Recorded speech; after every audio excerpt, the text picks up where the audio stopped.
Revolucionando Conciencias. Es un programa realizado con el fin de proporcionar información veraz y objetiva. Nuestro propósito es generar una perspectiva crítica de los acontecimientos entre los ciudadanos. Difundimos un pensamiento social comunitario partiendo de la defensa y garantía de los derechos humanos. Asimismo, estamos dedicados a incentivar la organización y la participación de la comunidad.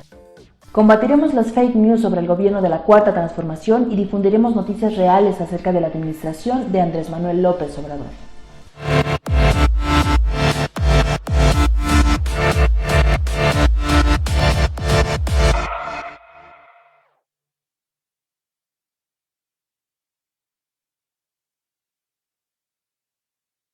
Listo.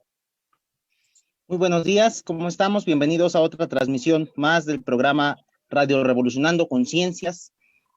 Hoy, como siempre, nos acompaña nuestra compañera Patti Nambo, también locutora. Hola, Patti, ¿cómo estás? Hola, ¿qué tal? Muy buenos días amigos que nos están viendo en esta nueva misión. Buenos días, compañeros que nos acompañan aquí en el panel.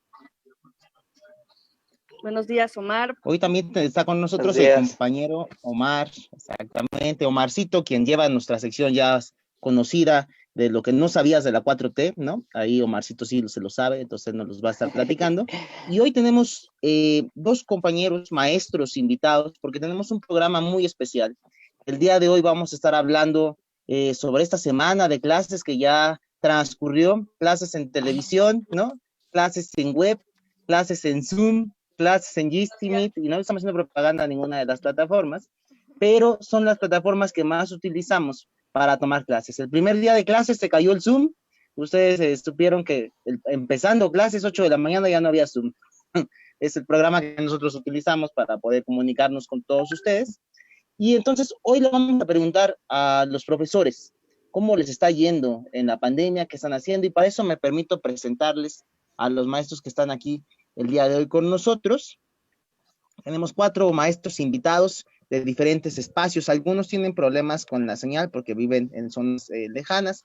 Esperemos, por ejemplo, la maestra de Guerrero, esperemos pueda conectarse, y también la maestra que vive hasta el sur de Oaxaca, en San Dionisio del Mar. Pero hoy, mientras está aquí con nosotros el maestro Mario Rojas Lerma, quien cuenta con una licenciatura en educación secundaria con especialidad en formación cívica y ética. Además, cuenta también con una maestría en gestión para la convivencia en la escuela, en el tema de violencia, derechos humanos y cultura para la paz.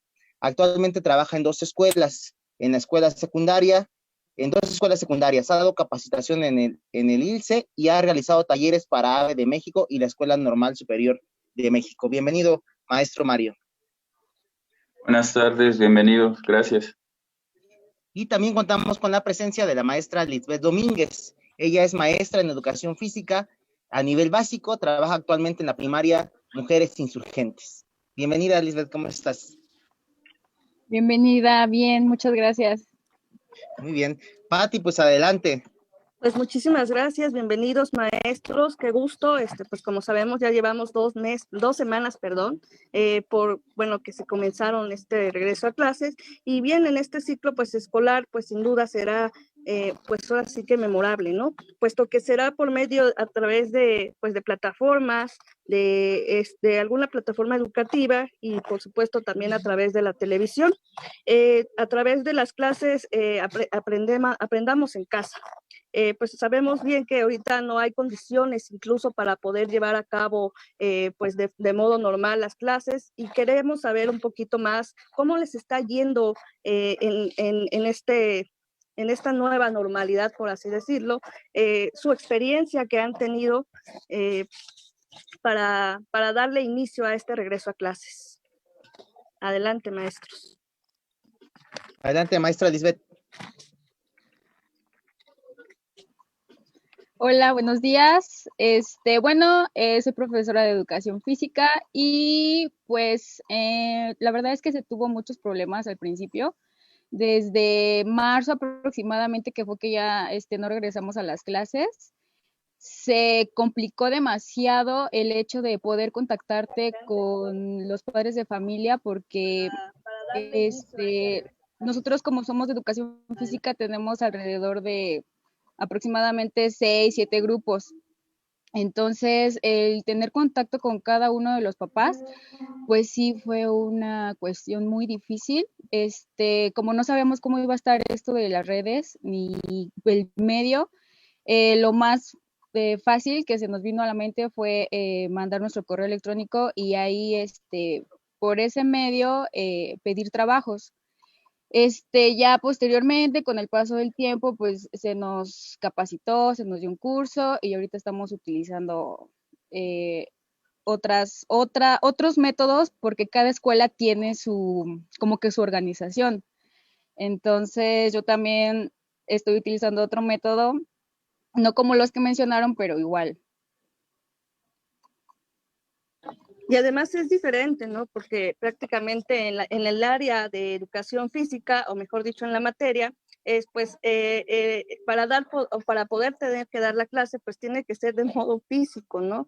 Algunas cosas también pueden ser incluso en teoría, y ese es otro de los retos que usted como docente de educación física está dando, incluso que quisiéramos también saber cómo es ahí el trabajo, incluso porque, bueno, por ejemplo, yo tengo conocidos que también dan clases y, por ejemplo, en el caso del preescolar, ¿no? Hay muchos que pues les dejan incluso maestros a los niños hacer actividades, ¿no? Desde casa, calentamientos. ¿Cómo lo maneja usted, maestra? Creo que usted es de secundaria, ¿verdad? No, yo soy de primaria y de sí, de primaria, maestra. hecho, ajá, tengo los grupos pequeños que son primero y segundo. Entonces, en primera instancia se iba a mandar un video. Ahorita el medio de comunicación que tengo es WhatsApp. Los papás tienen un celular, la mayoría tienen WhatsApp. Entonces, a mí se me hizo mucho más fácil contactarlos por vía WhatsApp. Entonces, a partir de ahí se les envía un video con las actividades que tienen que realizar, muy básico, calentamiento, que es como de 2, 3 minutos, y una activación con música que es como de 3 minutos más o menos. Entonces llevamos como unos 5 o 6 minutos aproximadamente. Ellos lo tienen que realizar, se tienen que sacar una fotito porque a nosotros nos piden experiencias. Debemos de llevar un folder virtual y esas experiencias se mandan a dirección, etcétera, etcétera. Entonces, así es como yo estoy trabajando. Repito, cada maestro de educación física tiene su organización, además de que se les manda un link para reforzar estas activaciones físicas, también de un videíto muy corto que tienen que hacer, igual mandar una fotito como experiencia, cuál fue su experiencia, con unas preguntitas muy básicas, porque los niños siento que ahorita están muy saturados con todo lo que les está, que los horarios de aprender en casa, que las maestras también los tienen que atender en forma virtual. Entonces yo trato de ser muy, muy concisa, muy concisa.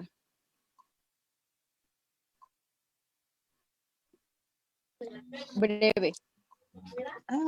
Y además son pequeños. Ok, muchísimas gracias, maestra. Y bueno, pues en el caso del maestro Mario, pues sabemos que también es otro reto, puesto que los docentes por su parte, pues tienen un gran compromiso, ¿no? Una determinación de acompañar a los estudiantes en este proceso a distancia. ¿Nos podría platicar acerca de su experiencia, por favor, maestro? Claro, bueno, pues antes que nada, yo creo que es importante recordar que esto está situado en una situación de emergencia. Ni las autoridades ni los docentes teníamos ni siquiera una idea, ¿no? Teníamos como una idea hollywoodense de que esto podía pasar en algún momento, pero nunca llegamos a pensar que en la vida real, pues lo más cercano que teníamos era la influenza, ¿no? O en este caso la suspensión del derecho de la educación o de los servicios de educación más bien, por los temblores, pero nunca algo tan largo. Entonces, ¿qué es lo que pasa? Que se presentaron retos muy diversos de acuerdo a los contextos y a los actores escolares, tanto docentes, directivos, maestros. Y en educación secundaria, pues es muy complicado porque tenemos diferentes visiones, diferentes colegiados, diferentes materias, con diversas cargas horarias, ¿no? Y además la currícula está a veces desvinculada una de otra. Entonces, ¿qué es lo que pasa? Que se convierte en un reto primero de comunicación. El primer reto que yo miro en educación secundaria es el de comunicar, pero no de comunicar primero hacia los papás, sino de comunicarnos entre nosotros, entre los actores que guiamos o que acompañamos el proceso de aprendizaje. Y entonces nos encontramos con la primera gran área de oportunidad, que era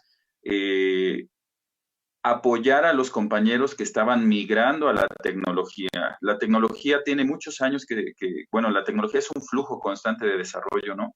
En el que no todas las personas se suben o nos subimos, y entonces el cuerpo docente en un porcentaje amplio estaba en este proceso de estar migrando a las tecnologías. Tenían el celular, pero no sabían que podían descargar aplicaciones, no se sabía que se podía conectar a internet, no se sabía que se podía hacer una videoconferencia. Ahora lo vemos muy natural a 4 meses o a 5 meses de la pandemia, pero anteriormente esta forma de comunicación a través de Zoom era muy poco conocida a nivel colectivo. Y entonces, ese fue el primer reto, superar la comunicación entre docentes, posteriormente bajarla con los padres, que también ahí es una situación muy complicada porque había papás que tenían familiares hospitalizados, porque había gente que estaba enferma, porque había niños que no tenían condiciones de internet, de infraestructura. Y entonces se fueron planificando acciones, pues muy improvisadas, hay que decirlo, porque tampoco es cierto que todo se pudo planificar.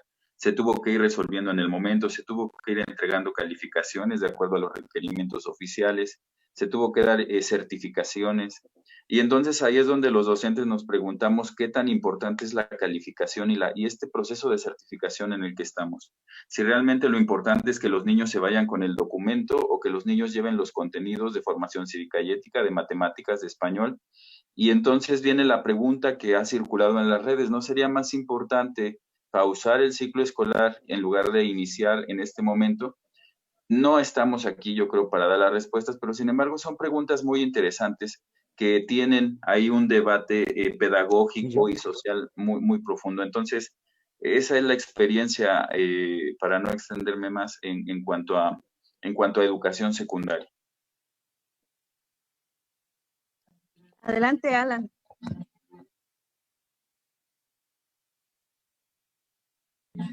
Bueno, creo que se pasó un poquito ahí. A mí me gustaría preguntar así cómo ha sido también para los dos profesores que se encuentran ahorita con nosotros, cómo ha sido un poco la participación dentro de las familias, ¿no? Dentro de los padres de familia hacia esta nueva normalidad de educación, de tener ahí los instrumentos necesarios, o cómo ha sido esa parte más para los padres de familia, o cómo también ha sido que los alumnos estén interesados, porque vemos que la educación básica, pues son muy niños y entonces es demasiada distracción estar en casa, ¿no? A mí me gustaría poner eso sobre la mesa. Sí, además, perdón, si a veces cuando están tomando los niños desde cualquiera de los dos niveles, tanto primario como secundaria, es difícil, ¿no? A veces atender la atención. Ahora todavía es aún más difícil cuando están en casa, ¿no? Porque precisamente bien lo decía Omar, pues ahí va a existir muchas distracciones. ¿Cómo lo van a controlar precisamente los padres? Adelante, maestros.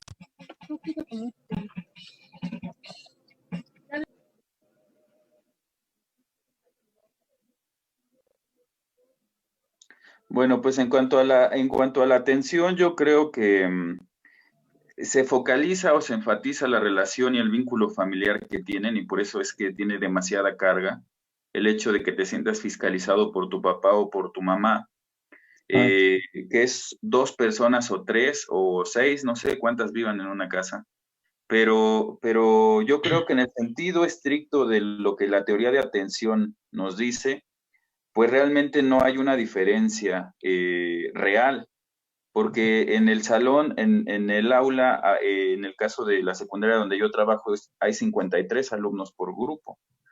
Entonces, los retos de atención en sentido numérico o en sentido práctico deberían ser menores, ¿no? Porque son menos niños, son menos personas distrayendo. Sin embargo, en el hecho real, este impacto del vínculo familiar, esta verticalidad que todavía hay en el adultocentrismo, hace que el alumno se sienta mucho más presionado con 2 personas que pueden ser sus padres que con 50 compañeros que están en el salón, o con 3 o 4 maestros que van transitando de una hora a otra en el caso de educación secundaria. Entonces, yo lo que veo es que en retos de atención, pues sí se enfatiza más por este vínculo emocional. En el sentido de los contextos, pues es muy diverso, es muy complicado generalizar, pero sí vamos desde quien tiene la tablet y tiene el internet y tiene todos los servicios y tiene una apatía tremenda por trabajar, tanto padres de familia como alumnos, hasta el niño que tiene que estar pidiendo la computadora prestada con el vecino y que tiene un contexto muy deprimido económicamente, pero que sin embargo se esfuerza por seguir este proceso de trayecto formativo. Entonces, pues es muy complicado y uno como docente finalmente no puede juzgar porque la apatía del que tiene o el esfuerzo del que no tiene son muy relativos, ¿no? Entonces, y además muy humanos. Entonces, yo creo que es muy importante analizarlo, más no juzgarlo, no hacer juicios de valor en torno a eso, ¿no? Y bueno, hasta ahí me quedaría. En el caso de usted, maestra Lisbeth, ¿cómo es la interpretación con los alumnos y los padres de familia ante esta situación educativa? Bueno, la verdad es que ha sido muy difícil. Al principio solamente tuve contacto con, si acaso, 10 niños. 6 grupos que manejo y ahorita yo creo que los padres de familia en cuestión de educación física le están echando muchas ganas. Me han mandado videos de las actividades de los niños y educación física sigue siendo una de las materias que los niños prefieren. Los links que les he mandado de activación física los hacen con mucho gusto. Los espacios en la Ciudad de México son muy reducidos, por lo que las actividades son básicamente sin material, con el puro cuerpo, y trato de que sean lo más agradables posibles para ellos, porque yo he visto ahorita con niños, ahorita estoy en Guerrero, que están tomando las clases de Aprende en Casa y se les nota muy aburridos. La verdad es que no están poniendo atención y pues yo trato de que sean un poquito más dinámicas. También lo que se está viendo con el pedacito, creo que son como 10 minutos de educación física que están dando Rommel Pacheco y se me fue el nombre de la otra profesora. Bueno, sí los noto muy dispersos. Yo pensé que iba a captar su atención también los niños, pero definitivamente no. O sea, creo que su activación física es un poco como para niños de quinto, sexto, o sea, como que no es tan diverso. Entonces ahí también nos metemos en un problema. Si se quiere hacer activación física por hacer activación física, pues está muy bien, pero no es una cuestión planeada, no es adaptada. Entonces yo trato de que sea con mis grupos así, de primero y de segundo. La comunicación con los papás hasta ahorita ha sido muy buena y sí tengo más como de 20, 25 personas más o menos, pero por WhatsApp. Ok, y bueno, ¿y cómo Patito, perdón, maestros, he tenido un poco de problemas aquí con el internet, pero escuchándolos, a mí me gustaría que pudieran más o menos mencionarnos, ya nos hablaron un poco de cómo está la interacción con los niños, la interacción con los padres de familia. Me imagino que además de que no sabíamos que venía el tema de la pandemia y que la planeación no fue tan fuerte como tendría que hacerse, y que hay muchas deficiencias, además del tema de comunicaciones, por ejemplo, hoy conmigo, ¿no? Así, en este sentido, y que no se cuenta con internet, que los niños finalmente no tienen la misma concentración en la televisión que cuando se miran caricaturas o se está jugando con el teléfono para el tema de las clases, ¿no? A mí me gustaría preguntarles a ustedes, en este sentido del manejo de las tecnologías, también me imagino que les ha sido difícil. Desde los contextos de los maestros que ustedes ubican, por ejemplo, tenemos maestros adultos mayores que no han sabido también utilizar las tecnologías, hacer uso del Zoom, ¿no? Hacer uso de diferentes mecanismos. Me gustaría a ustedes preguntarles cuál es la alternativa que están pensando, que se podría pensar para darle continuidad a esto, pensando en que el tema de la pandemia nos va a durar todavía a lo mejor un año. ¿Hacia dónde vamos nosotros a caminar en el tema educativo, si sí va a ser la televisión este medio que ustedes consideran idóneo como maestros, o si creen que tendríamos que transitar hacia algún tipo de política pública que nos permitiera generar una forma o un modelo de educación distinto. ¿Cómo ves, Lisbeth? Y luego maestro Mario, si gustas. Bueno, pues así como estamos, yo lo veo muy difícil que realmente se logre un proceso de aprendizaje. Yo creo que sí, si vamos a seguir así un año, tendríamos que modificarlo, tendríamos que ver cómo lo podemos hacer, porque Aprende en Casa, la verdad es que siento que no está dando resultados. Y no sé, la comunicación con los papás poco a poco ha sido mejor, no ha sido la adecuada, tendríamos que ver ese proceso más adelante. Yo también soy de la idea de que mejor hubiéramos, no sé, cancelado o si hubiera cancelado este ciclo escolar y empezar a ver cómo lo podemos modificar para que realmente se dé ese proceso y no echarlo todo así como que al vapor. Y así vamos a darles educación porque está en el artículo 3 constitucional y nada más por eso. O sea, como que está dando todo así como que hay que dárselos ya para que no estén diciendo que no tienen educación. Tendríamos Muy bien, que gracias. reestructurarlo, pensar. Muy bien, muchísimas gracias, Liz. Adelante, maestro Mario.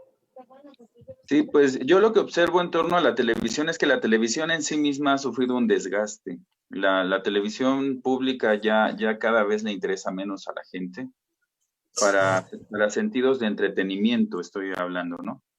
Y si a eso le agregamos el sentido instituido de que ahora es educación, ¿no? Entonces se vuelve algo que pues ya es muy complejo. O sea, al alumno actual, al estudiante actual, la televisión ya no le importa. O sea, realmente los medios de comunicación, yo diría que la televisión ya es de los menos utilizados por los jóvenes en la mayoría de los casos donde hay situaciones de tecnología al alcance. Claro que hay comunidades que todavía se pueden sentir atraídas por la televisión, pero porque no tienen el alcance de otros medios, ¿no? Pero sin embargo, yo sí veo que coincido totalmente con la maestra Lisbeth. Hay una madeja, una maraña de leyes y prácticas que a veces son opuestas. Porque, por ejemplo, para la socialización de evidencias de los trabajos docentes, con el rostro de los niños, CIPINA acaba de emitir un comunicado en donde nos pide que no se expongan la imagen de los niños, niñas y adolescentes. Entonces tienes una ley contra un requerimiento del oficial, ¿no? Y entonces se contraponen, porque tú como docente te están pidiendo la evidencia, los papás quieren ver que estás trabajando, pero al final del día no puedes subir esos elementos con los rostros de los niños porque caes en una violación de derechos de niños.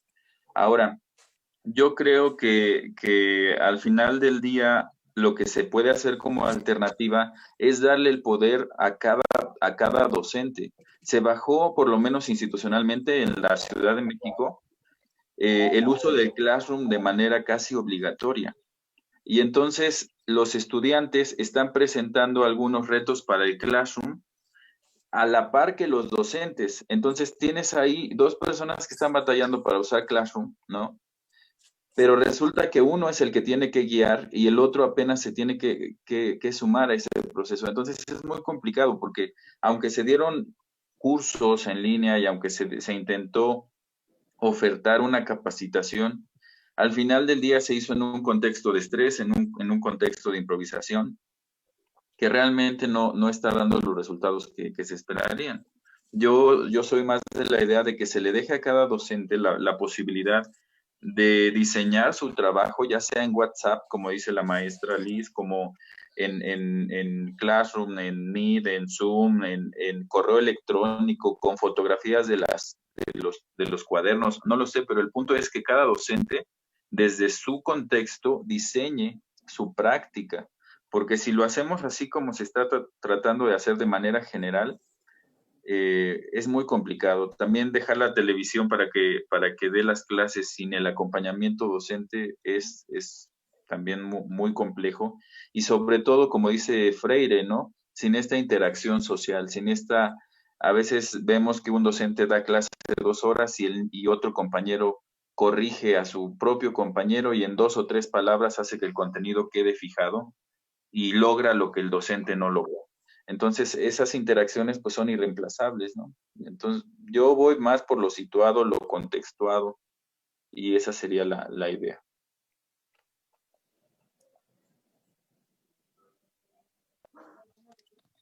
La maestra Lisbeth hace un momento también comunicaba o comentaba de que también está teniendo una experiencia allá en las comunidades de Guerrero. También me gustaría saber ahí cómo ha sido, incluso ese es otro de los grandes retos que se está enfrentando, incluso la misma educación en las comunidades indígenas, y realmente ahí es donde padecen grandes, pues grandes situaciones en el aspecto de que no tienen ni siquiera los recursos, las herramientas básicas para poder incluso tomar sus clases, ¿no? No cuentan con los servicios básicos como la luz, el internet, otros no cuentan incluso con el mismo, alguna tablet, alguna computadora. ¿Cómo es ahí o cómo se va a hacer llegar ahí, o mejor dicho, cómo se va a trabajar desde esa perspectiva? Porque no muchos cuentan incluso con esa, y luego a veces las comunidades quedan muy lejos, los maestros tienen que bajar con los materiales. Entonces también quisiéramos saber cómo es el trabajo de usted, maestra Lisbeth, allá. Mire, oficialmente yo no trabajo aquí. Mi esposo es del estado de Guerrero, entonces desde la pandemia estoy aquí. Tengo aproximadamente 6 meses, pero sí he visto las carencias que hay aquí en el estado de Guerrero y yo me ofrecí, bueno, se me acercó una señora porque se enteró de que era profesora. Entonces en este lapso se acercó y me dijo que sí, por favor, podría ayudarle a sus hijos. Tiene 4 hijos. No tiene teléfono, no tiene internet, no tiene televisión, que si podía yo asesorarlos. Tiene una chiquita en primero, tiene otra chiquita en segundo, me parece, tiene otra, es su nieta, está en cuarto, y tiene a su otra hija que está en secundaria, que está en segundo. Entonces yo le comenté que sí, entonces estuve asesorándolos, no en la parte de educación física, sino en la parte de español, matemáticas y de lo que ellos tuviesen dudas. Entonces, en esa parte sí lo veo pues muy difícil.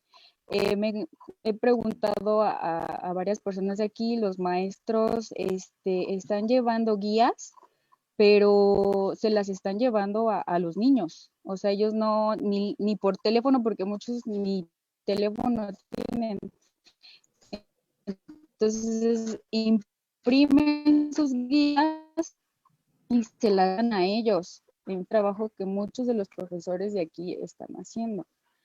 Por mi parte, yo le estoy dando educación física a personas cercanas, pero 3 personas. Pero en cuestión de cómo ellos llevan la pandemia, la verdad es que sí, es muy, muy difícil. Muy bien, muchísimas gracias, maestra Lisbeth. También tenemos ya la presencia de la maestra de San Dionisio del Mar, allá en Oaxaca, la compañera María Lucrecia Tejo. Hola maestra, ¿cómo está usted? Bienvenida al programa. Justo la compañera maestra llegas en un momento idóneo, porque estamos hablando del tema de la educación en las comunidades indígenas. Allá en San Dionisio del Mar, un lugar lejanísimo, que desde la ciudad no lo alcanzamos a ver porque está a horas, ¿no? Muchas horas de los últimos lugares en Oaxaca. Nos da mucho gusto que te puedas comunicar porque justo queremos conocer tu experiencia como maestra ahora que estamos en pandemia. ¿Cuál es la respuesta que ustedes tienen? ¿Cómo se están organizando? ¿Cuál es la respuesta de los niños ante la pandemia y la educación que se está llevando a cabo? Adelante, maestra María, la escuchamos.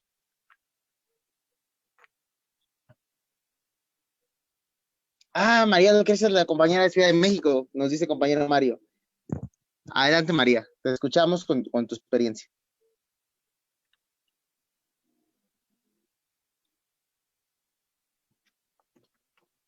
Algo anda fallando ahí. Sí, parece ser que se le pasmó la imagen, pero podríamos seguir avanzando en lo que la maestra nuevamente se reconecta, o sea, su internet. Adelante, Marcito, ya. Entonces. Parece ser que ya, Alan. No sé si escuche además la maestra, haya escuchado el comentario y la pregunta. Adelante, maestra María. Sí, buenas tardes. Sí la escuché, yo no, sí escuché la pregunta, pero yo no trabajo en una comunidad rural, trabajo aquí en la delegación de Tláhuac. Entonces, pues yo lo que veo ahorita con los aprendizajes de los chavos es que, pues yo creo que no hay otro los chavos restaurantito tienen por aquí. cosas abiertas. Y si, pues ahí a un lado, un restaurante. Creo que alguien tiene su micrófono abierto. Les comento Adelante, que, maestra, lo escuchamos. que los alumnos tienen varias ventanas abiertas al aprendizaje. Entonces, si al chavo lo pones ahorita a ver televisión, es complejo que el alumno solamente se dedique a hacer eso. Porque regularmente los chavos ahorita están y que ven la televisión, ven el teléfono, ven una serie y ven la conversación del amigo y etcétera, etcétera, ¿no? Y aparte están comiendo y están haciendo miles de cosas. Entonces se les desvía la atención con el simple hecho de darles solamente el aprendizaje por la televisión, entonces les cuesta mucho trabajo aprender, además que no hay una guía como tal, como maestro, para que se le dé un seguimiento a ese aprendizaje. Entonces,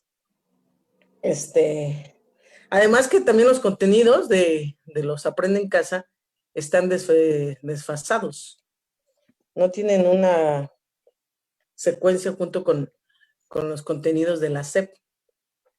Y otra crítica que por ahí les hacen es que no tienen ninguna forma de evaluación donde aterrizar el conocimiento de cada uno de los alumnos. Ese es mi comentario. Muy bien, muchísimas gracias, Sí. Maestra. Adelante, Pati, para que nos ayudes a presentar a la maestra Esther, que también se acaba de incorporar. Sí, buenos días, compañeros. Buenas tardes, ya una disculpa, se me había pasado. Su servidora, soy profesora Esther Araceli Gómez Ramírez, maestra de nivel secundario. Aquí pues compartiendo y escuchando ya la actividad y estamos a su disposición. Igual a Guerrero, maestra rural. Buenas tardes, maestra Esther, bienvenida. Buenas tardes, maestra, bienvenida. Además también, bueno, antes que nada la bienvenida y por supuesto también hace rato comentaba Alan, pues que la maestra María se había incorporado en un momento idóneo, pero bueno, ahora rectificamos y bueno, pues también usted se acaba de incorporar, que quisiéramos también saber cuál es la experiencia de usted ante este nuevo reto, ¿no? De la educación, la forma en cómo se está implementando a través de distancia y cómo lo manejan, por supuesto, allá las comunidades rurales.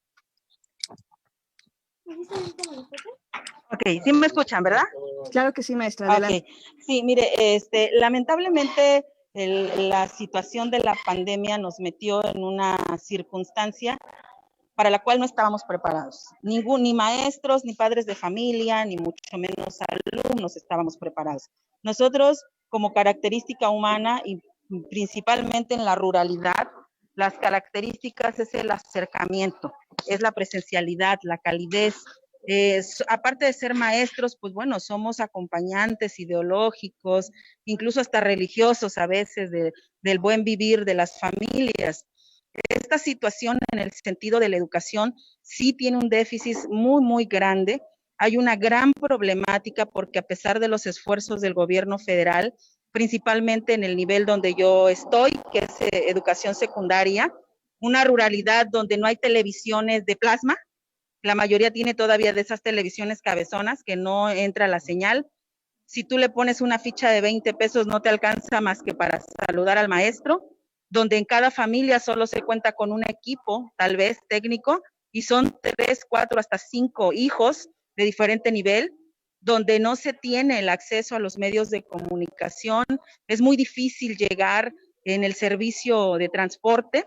Estamos sumidos, estamos viviendo ahorita precisamente la desesperación de los alumnos, la desesperación de los padres, al no poder accesar a la educación, ya no digamos de calidad, accesar a la educación cuando menos. Estamos algunos docentes pues en la tesitura de ir a visitar 2, 3 veces a la semana a los alumnos, hacerle llegar cuestiones escritas, algo con lo que podamos apoyarles. Sin embargo, sí me apena mucho como maestra rural darme cuenta que todavía no tenemos la estrategia adecuada para poder asegurar y garantizar la educación de nuestros alumnos, principalmente en la comunidad del Fraile Guerrero, que es una comunidad bastante precaria, donde la mayoría no tiene trabajo, son hijos de mineros que fueron exiliados, la mina está cerrada, no hay apoyo. Es bastante difícil, compañeros, esta situación de la pandemia y mucho más difícil la cuestión de la educación. Muchas gracias, maestra Esther. Omarcito, tú tienes una pregunta ahí. Adelante. No, simplemente, bueno, lo que quisiera también pues, poner sobre la mesa es cómo han sentido también, cómo más en las comunidades rurales, pues sí se está sufriendo, no de ahorita de la pandemia, sino que esto ya viene de un rezago ya de muchísimos años, ¿no? Y yo creo que más o menos también eso viene a través del 2008, ¿no? Cuando hubo una reforma ahí educativa por parte del gobierno de Felipe Calderón y que la vuelve como un poquito más privada, ¿no? Más administradora que más de educación pedagógica, ¿no? O sea, hay más administración que maestros, ¿no? O también muchos tanto de las coordinadoras como del sindicato se vuelven parte como de un aparato más burócrata, ¿no? A mí me gustaría saber cuál es pues sí, su visión sobre la actualidad. Ya no digamos ahorita sobre la pandemia, pero sí en el 2018 cuando gana Andrés Manuel, o sea, cómo han sentido esos cambios dentro de los gobiernos. Adelante, maestra Lisbeth. Bueno, pues educación física es una de las materias que ha sido pisoteada regularmente en todos los sexenios, incluido este. Ahorita Más Moctezuma dice que le vamos a dar, que la educación física es piedra angular en la educación, pero pues realmente ahorita él se saca de la manga algo que es vida saludable que los profesores de educación física dábamos dentro de la misma materia y que ahora en vez de dar más clases de educación física, más maestros de educación física está diciendo que vida saludable es como que, wow, lo que nunca habíamos visto, sino que los profesores ya dábamos vida saludable. Entonces creo que una vez más, educación física es pisoteada, no se le está dando el valor que realmente tiene, y nos ha ido exactamente igual. Desde mi punto de vista ha sido igual. Muchas gracias, Luis. Maestra Lucrecia, adelante.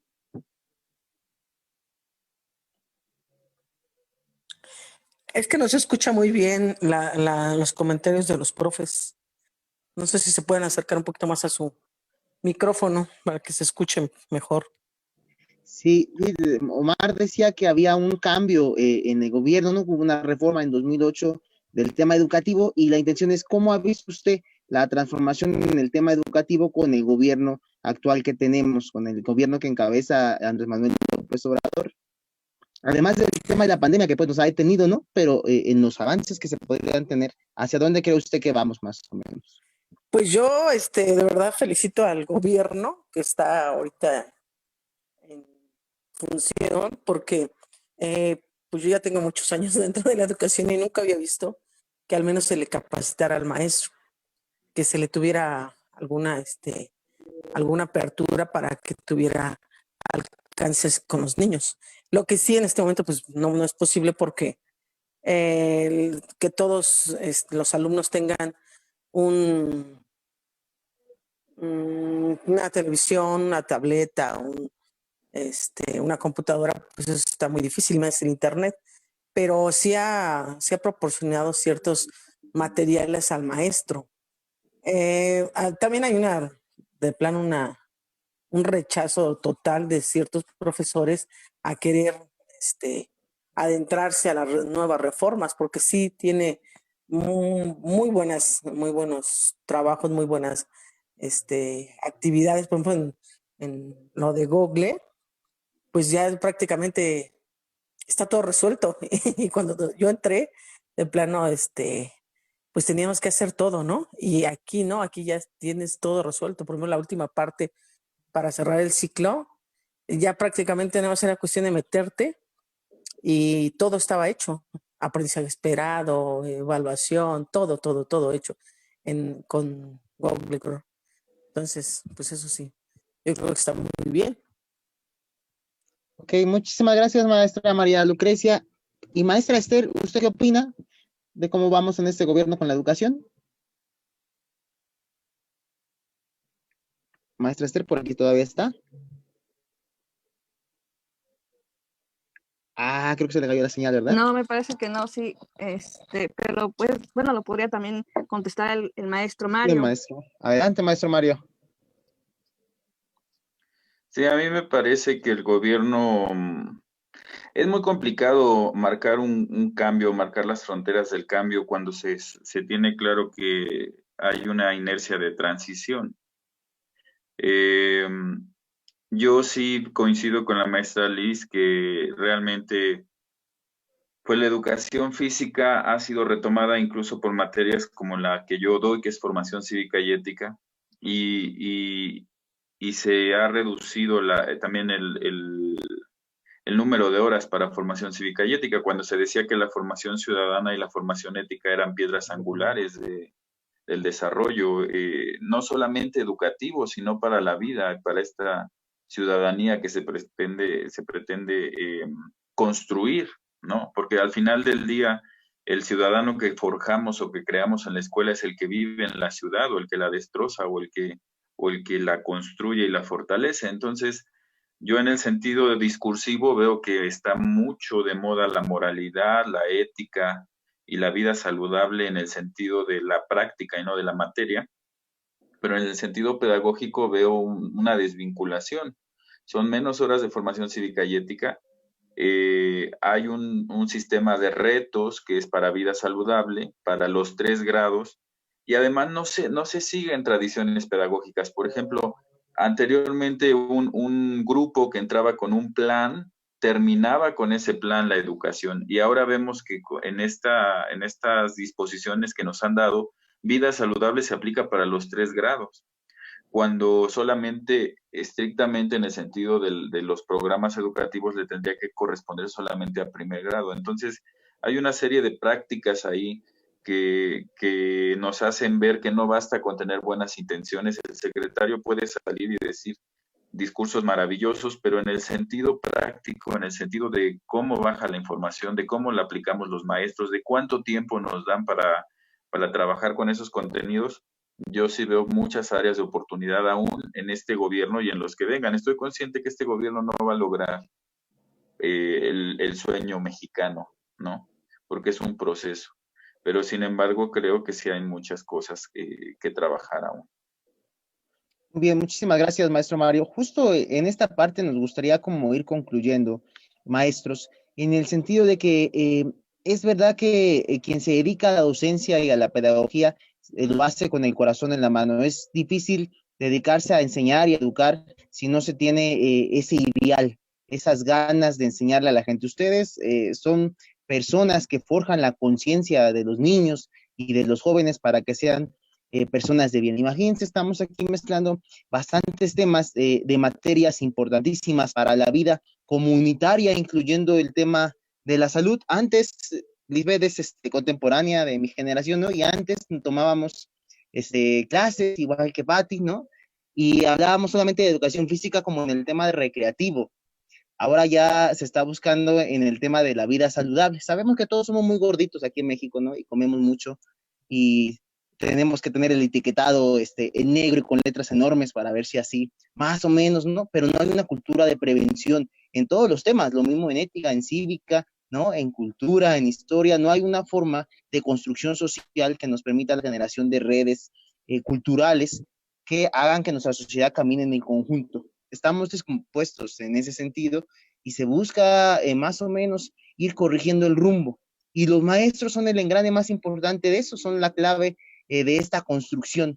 Entonces, con base en esta estructura de pensamiento, me gustaría a ustedes consultarles ¿cuáles son los ideales que se tienen para seguir dando clases? ¿Cuál es el compromiso que se tiene en esta época de pandemia para corregir el rumbo de la educación? ¿Hasta dónde van a caminar los maestros que, a pesar de que la tienen complicada, ¿no? En el sentido de que aún falta mucho en la reforma educativa, falta mucho en el apoyo y los derechos de los maestros, pero sin embargo hay un compromiso en ideales y principios.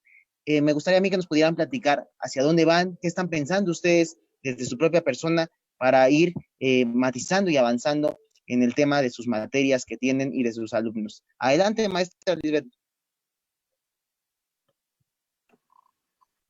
Bueno, pues ahorita básicamente es motivar a los niños a que hagan ejercicio físico, que les guste, que lo vean como algo que es divertido, que lo pueden adaptar a su vida, pero que también lleva consigo una disciplina, que no puede ser posible que un día sí, 4 no, 3 no. Entonces yo creo que la disciplina para todas las materias, para salir adelante es indispensable, pero sobre todo el motivarlos y el gusto por que la actividad, que no se les haga pesado, que se les haga fácil. Yo creo que ese es mi propósito, mi objetivo. Después, con el paso del tiempo, pues ya veremos cómo nos vamos a ir adaptando a esta nueva normalidad y lo que venga para nosotros los maestros de educación física, que pues ahorita está un poco complicado. Muchas gracias. Maestra Lucrecia, adelante. Bueno, pues para mí primero el reto es que los muchachos estén emocionalmente bien. No sé si sé yo solamente, pero creo que no. La mayoría de los profes está en alguna situación pues difícil de esta pandemia, ¿no? Entonces, que haya perdido algún familiar o que esté sin trabajo y así, ese tipo de cosas, pues hace que el chamaco pues no esté pensando en aprender, sino esté pensando en que pues que le falta el papá, que le falta la mamá, que no tienen que comer y ese tipo de cosas. Entonces, primero hay que, pues hablemoslo así como apapachar al asunto, y una vez teniendo eso, pues podemos arrancar haciéndole que aprenda ciertas cosas, pero yo creo que las cosas que va a aprender las va a aprender dentro de la casa, o sea, que sean actividades que el chico esté haciendo continuamente, y a partir de ahí, pues ya agarrarlas para que él aprenda ciertas cosas, ¿no? Entonces, de la misma materia, ¿no? Y algo que me gustaría comentar es que, por ejemplo, en el caso de vida saludable, no sé si les pase que cuando quiere uno ser saludable, es un dineral, porque es más fácil comprar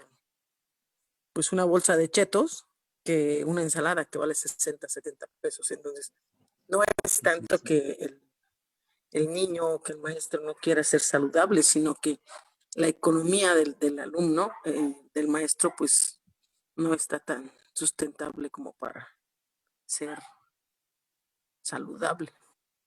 Gracias. Así es. Gracias, maestra María. Adelante, maestro Mario. Pues yo el primer compromiso que tengo ahorita es sobrevivir. La verdad es que se nos olvida en la situación en la que estamos. Los directivos a veces se ponen muy en el discurso de que es tu trabajo y tienes la obligación. Y sí, pero la primera obligación de la vida es sobrevivir y vivir. Y esa es el primer gran compromiso que deberíamos de tener todos. Que nuestros niños, niñas y adolescentes no arriesguen su salud por cumplir con las tareas que se están dando. Que las niñas, niños y adolescentes no expongan a sus papás por satisfacer los requerimientos de un aprende en casa muy improvisado, muy aventado primero, en la primera etapa, pues porque no sabíamos, no estábamos listos, pero a estas alturas la Secretaría ya tuvo 5 meses para prever eso. Y sin embargo seguimos repitiendo los mismos programas que se dieron, los mismos vicios. Y entonces yo como maestro el compromiso que tengo es ser flexible para amortiguar las presiones que me dan a mí las autoridades para que no bajen a los niños, porque al final del día, no porque lo diga la Constitución en el artículo 4 del interés superior de la niñez, sino porque es un contrato moral y es una práctica ética. Lo más importante de la educación son los estudiantes y los niños. Entonces, y las niñas, ¿no? Entonces, mi compromiso es acompañar, guiar, pero nunca fiscalizar a los papás ni a los estudiantes, porque yo no tengo el derecho de juzgar ni sus vidas, ni sus reacciones, ni sus respuestas. Cada quien viene a vivir su vida, cada quien viene a construirla como quiere y como puede, y eso es muy respetable, y yo no voy a ser una piedra para ellos en el camino. Ese es mi compromiso. Muy bien, pues justo el reto es muy grande. Antes de pasarle la palabra a Marcito y a Patti, el reto es muy grande en el sentido de que hoy también las familias están tomando clases con los estudiantes, ¿no? A mí me ha tocado ver muchos padres de familia, muchos amigos que también son maestros, en el sentido de que ahora se sientan en casa los papás, ¿no? Las mamás, porque se dan cuenta que no es lo mismo. Era muy fácil mandarlos a la clase, ¿no? Y al ratito ya, pues ya regresaban los chamacos a la casa y listo, ¿no? Se acababa el problema, pero ahora que están en casa, se tiene que sentar mamá, se tiene que sentar papá frente al televisor y estar escuchando con ellos las clases de primaria, de sexto, de quinto, ¿no? Las clases de matemáticas, hacer los ejercicios con los niños, cambia un poquito la visión. Yo creo que las coyunturas tienen que aprovecharse en el sentido de que los padres de familia tendrán que retomar ese papel educativo, como bien mencionaba la maestra Lucrecia, ¿no? En el sentido que ahora le toca a los papás otra vez, ¿no? Y les toca asumir y atender el reto que representa la educación en casa. Y el problema, como bien dice el maestro Mario, tiene que ver desde el principio con los valores y la ética que debemos tener en casa también en esta construcción, de tal forma que el paralelo de la sociedad, este círculo en el que habitamos todos, llamado sociedad, es el que tiene que volver a reconstruirnos. No se ha tomado en el mismo sentido como cuando son los terremotos, por ejemplo, que la gente sale y hay una reconstrucción social inmediata, ¿no? En el tema de la pandemia, estamos parados, en ese sentido no hay una acción inmediata de la gente, se debe a que responde de maneras distintas, ¿no? Pero hace falta todavía este tema de la solidaridad entre los alumnos, los padres de familia, los maestros y sobre todo en las comunidades donde aún, como decía la maestra Esther, que se le cayó la señal, ¿no? Pues no hay una forma fuerte o ideal de poder comunicarse con los niños, de poder dar educación en este sentido, ¿no? Y se van a tener que volver a reunir y habría que ver cuáles son los riesgos de la pandemia en estas comunidades para esos tipos de reuniones, ¿no? Pues a mí me da mucho gusto tenerlos aquí. Quiero pasar la palabra a Patti para que nos ayude a ir cerrando con las conclusiones y al compañero Omar.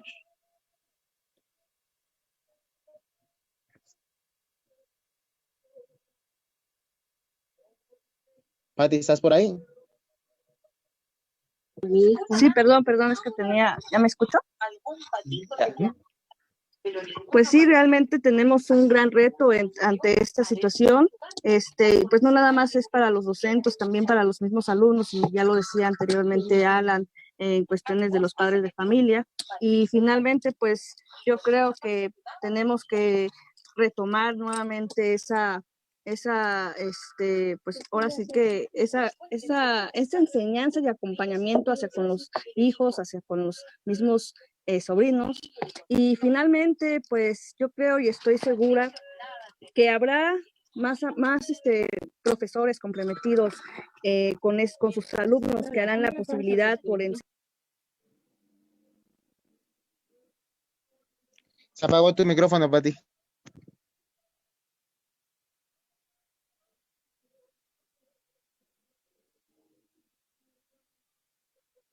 Te quedaste sin sonido, Patti. ¿Verdad? Sí. Híjole, las fallas técnicas. Adelante, Marcito. Sí, pues yo quiero pues quedarme también con lo que nos dice el profesor Mario, ¿no? Sobre la ética y sobre toda la práctica como familiar, ¿no? Y también con la compañera maestra Lisbeth, pues sí, todavía falta muchísimo que aportar hacia una verdadera educación, o más bien tener una cultura hacia el deporte y las cuestiones saludables. Yo creo que eso hoy en día lo resalta pues esta pandemia, ¿no? Esta situación que no solamente se está viviendo en México, sino es a nivel mundial, ¿no? Yo creo que, y también el reto fuerte siempre ha sido esas planeaciones sexenales, ¿no? Que no hay una planeación educativa que dure muchos años, ¿no? Siempre viene un nuevo gobierno y la desalienta, la corta, ¿no? Yo creo que eso ha sido esa visibilidad hoy en día en todos estos retos educativos que se tienen en México, ¿no? O sea, esa conectividad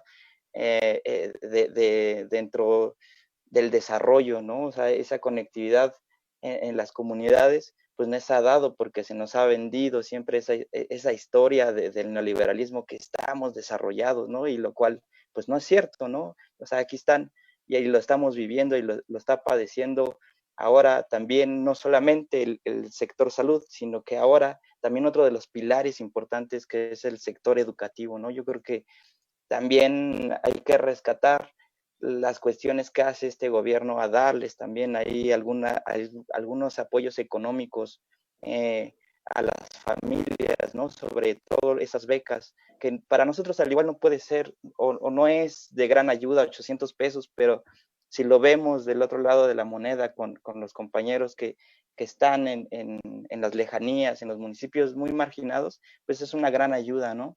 Y yo creo que con eso sí cerraría que nos hace falta mucha comprensión hacia los maestros y creo que ahora como padres de familias o como familias que tenemos ahí niños, pues ahora comprendemos todo este andamiaje que trae los profesores, ¿no? Todo su trabajo que es de gran ayuda hacia la sociedad, ¿no? Muy bien, Omar, muchas gracias. Pues aquí una parte del contexto que se vive de la educación. Hemos pisado varios tenores el día de hoy de este contexto. Maestros, si alguien gusta decir algo, una última conclusión, adelante, el micrófono es todo suyo. Estamos a punto de cerrar este programa. ¿Ningún maestro? Bueno, pues entonces para cerrar y concluir, agradecerles mucho a todos los compañeros que nos han escuchado, que han estado aquí con nosotros, agradecerle a los maestros, maestro Mario, maestra Lisbeth, maestra Lucrecia, a la maestra Esther, les debimos a la maestra de San Dionisio, ¿no? Que ahí cometí yo el error, se las debemos allá, la señal del internet es muy mala, ¿no?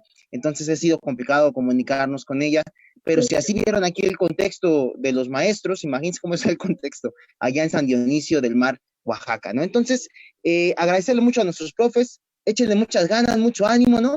Les encargamos a nuestros muchachos, bueno, yo todavía no tengo, pero sí a los sobrinos y a los primos, ¿no?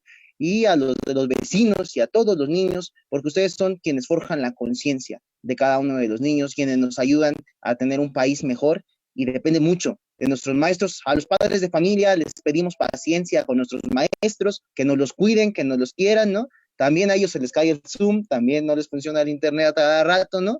Y tienen el problema de tener que evaluar 60 ahora o 100 muchachos a distancia, además de todos los grupos y materias que tienen, ¿no? Es un conflicto grave, usted ya está viviendo a su hijo todos los días en casa, ¿no? Y sabemos que no es tan fácil, y por eso hay que tener esa paciencia y esa comprensión y poder caminar todos de la mano. Me parece ideal que nuestro gobierno haya decidido que continuáramos con las clases, porque es un nuevo reto, ¿no? Está complicado, no lo vamos a sacar adelante. Muchos países decidieron suspender, pero no sabemos cuánto tiempo.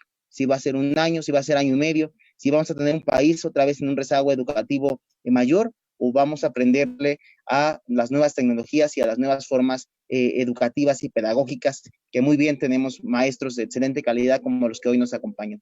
Pues agradecerle a todos, gracias por los saludos, al compañero Hugo que nos escucha desde Francia, a los compañeros de mexicanos en el exterior y a todos los compañeros que nos han acompañado el día de hoy en Radio Numancia, Radio Morena, Querétaro y Radio AMLO. Un abrazo, compañeros, gracias Omarcito, gracias Pati.